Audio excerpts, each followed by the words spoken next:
வீட்டில் ஐஸ்வர்யம் குறைய காரணம் என்னவென்று தெரியுமா? அகற்றப்படாத உடைந்த பழுதான ஜாமான்கள் வீட்டில் வைத்திருப்பது நல்லதல்ல.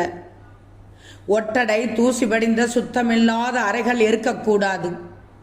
அறைகளை அடைத்துவிட்டு தட்டுமுட்டு சாமான்களை போட்டு வைக்கக்கூடாது.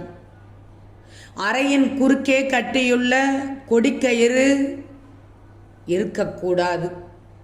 அங்கும் எங்கும் தொங்கும் அழுக்கு துணிகள் இருந்தால் ஐஸ்வர்யம் முழுவதுமாக குறைந்துவிடும். அழுக்காக இருக்கும் சாமி பூஜை பொருட்களை வீட்டில் வைத்திருக்காதீர்கள். கண்ணாடியில் ஒட்டப்பட்ட பழைய பொட்டுக்கள் நல்லதல்ல. சுருட்டி வைக்கப்படாத பாய் படுக்கை போர்வை வீட்டில் கிடப்பது நல்லதல்ல.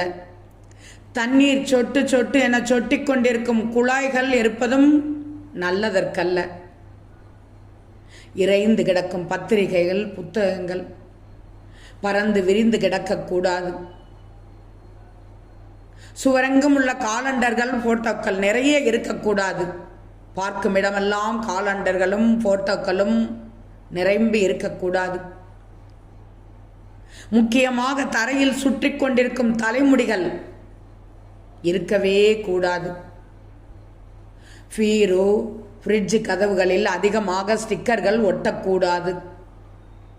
அரிசி உப்பு மஞ்சளை சுத்தமாக காலி செய்வது கூடாது. சூரியன் மறைவுக்கு பின் வீடு சுத்தம் செய்யக்கூடாது. முக்கியமாக தேவையற்ற வீண் வார்த்தைகளை வீட்டில் பேசக்கூடாது. எனவே உங்கள் வீட்டில் சந்தோஷம் நிரந்தரமாக நிலைத்து நிற்க வேண்டுமென்றால் தவறியும் கூட இப்படிப்பட்ட செயல்களை செய்துவிடக்கூடாது. ஒவ்வொரு வீட்டில் இருக்கும் பெண்களும் அந்த வீட்டின் மகாலட்சுமியாக பார்க்கப்படுகிறார்கள். எனவேதான் பெரியவர்கள் பெண்கள் எப்போதும் மங்களகரமாக இருக்க வேண்டும், சிரித்துக்கொண்டே இருக்க வேண்டும் என்று சொல்வார்கள். பெண்கள் அழுதால் வீட்டில் துன்பம் உண்டாகும் என்று கூறுவார்கள். எனவேதான் பெண் பிள்ளையை அழாமல் பார்த்து கொள்வார்கள்.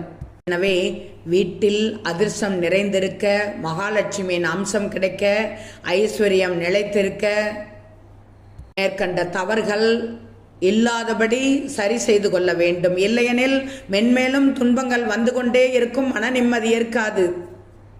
மேலும் இதன் மூலம் நிச்சயம் வீட்டிற்குள் வறுமை சூழ்ந்துவிடும். கவனமாக இருங்கள். அப்புறப்படுத்துவதை அப்புறப்படுத்தி விடுங்கள்.